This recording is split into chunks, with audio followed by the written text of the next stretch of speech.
Hello everyone, Marvel DC Fan here with another look at video, and today we're doing something a bit different. We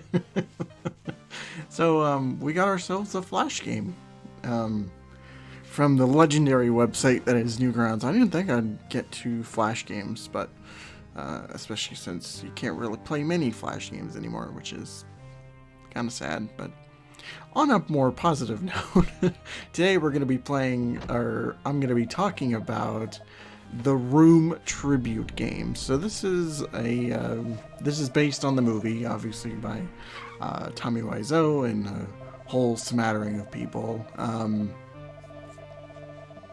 The movie is just one of those things where I'm not really going to get into it. You probably know all the scenes by heart, but it's just like, it's one of those things where you just kind of need to see it for yourself to really appreciate what's happening here.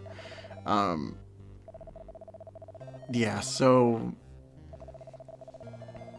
yeah, there's a lot to go over with that movie. I feel like we did over on the Speaking Nerd channel,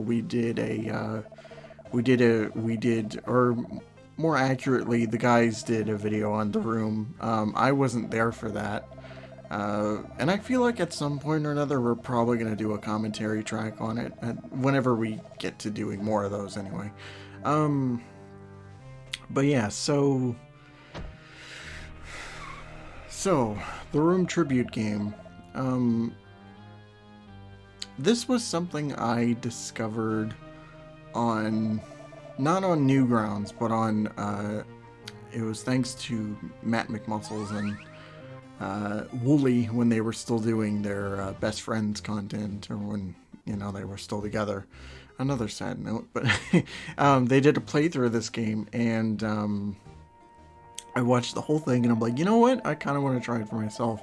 And since then, which was like, I want to say around May or so, like I've done probably a few playthroughs of this, and I feel like this is definitely a contender for like look at material. So let's take a deep dive, and let me talk about my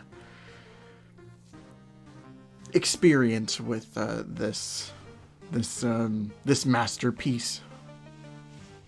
So the Room tribute game, it is a top-down like adventure sort of.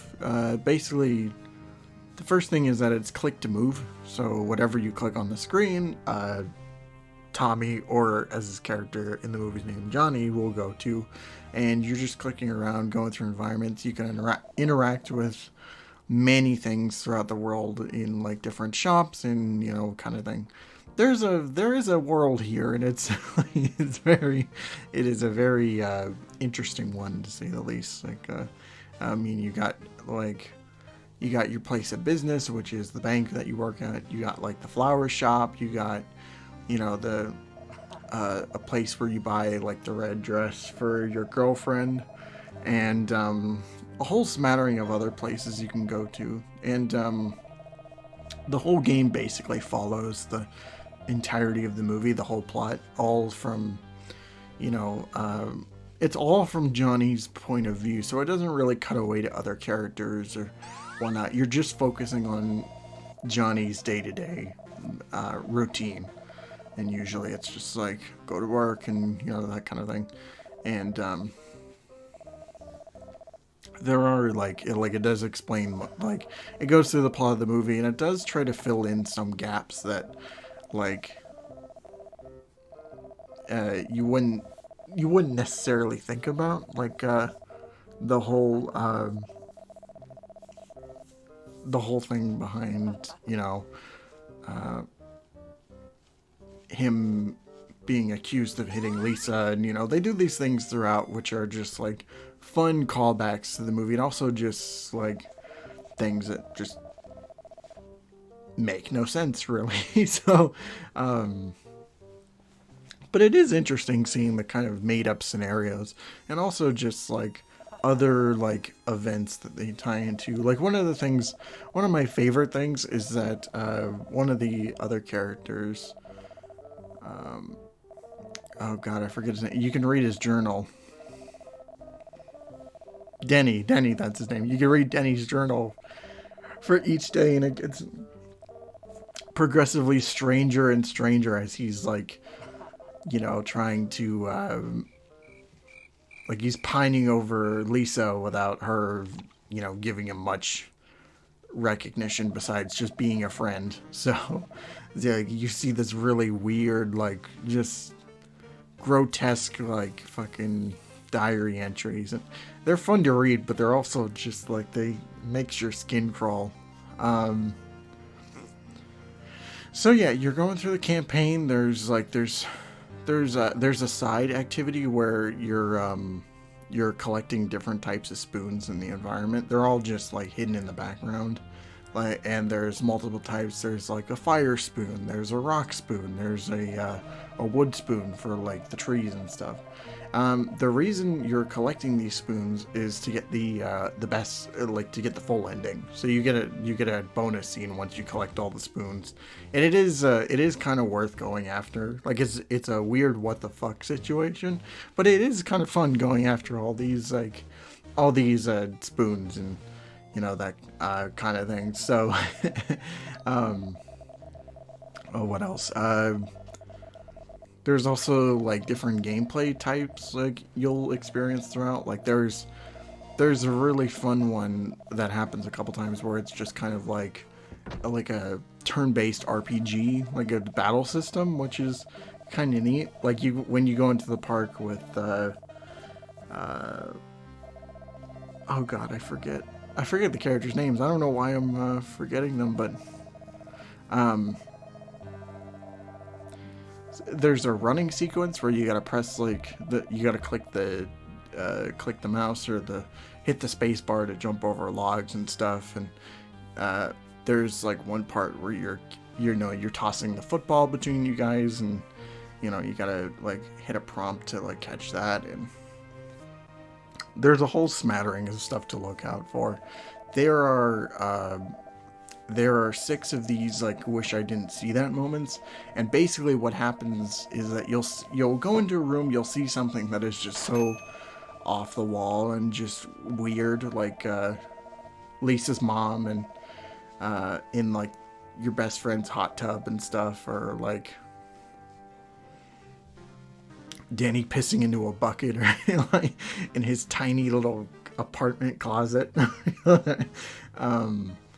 It's just off the wall, weird, strange moments that you'll see. I don't think you get anything for like. Well, I don't think anything substantial happens. You collect achievements throughout the game, so like if you do certain tasks, whatnot. If you do all the spoons and whatnot, you get achievements, and that's fun. For me, the best part of the game is actually the ending, or like the last little bit there, because Johnny's like he's in anger. He turns into this like roid rage monster and just goes on a rampage. You can go through all the stores and stuff and just destroy everything, and it is a fun time.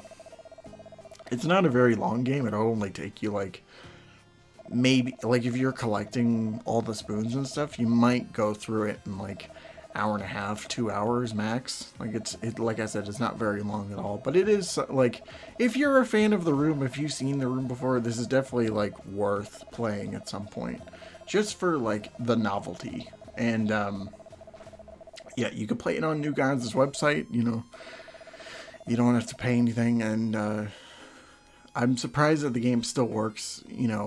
Since the fact that like Adobe Flash is gone, so all those childhood games from the past that you played, and like you can't play those anymore, which is just kind of a shame. But you could play it in this, and it is actually like super fun just going through and just going through the events of the movie. And like there's a scene where Denny's on the rooftop almost about to get shot. You fight the guy, and then you fight whatever the dude's name, the guy who wants his money back. You fight him, and then you take him to the police station, like it is just off the wall. It's weird, and I dig it. So yeah, definitely would check this out if you're a Room fan. And yeah, I would also just, if you're not a fan of The Room, and if you want to play a fun little, if you want a fun distraction, I'd say check this out. And you know, it's worth sinking a little time into. But yeah, everyone, that is going to be it for this video. And in the comments, let me know what you think about The Room. Have you seen the movie? Are you going to play the game? You know, that kind of thing.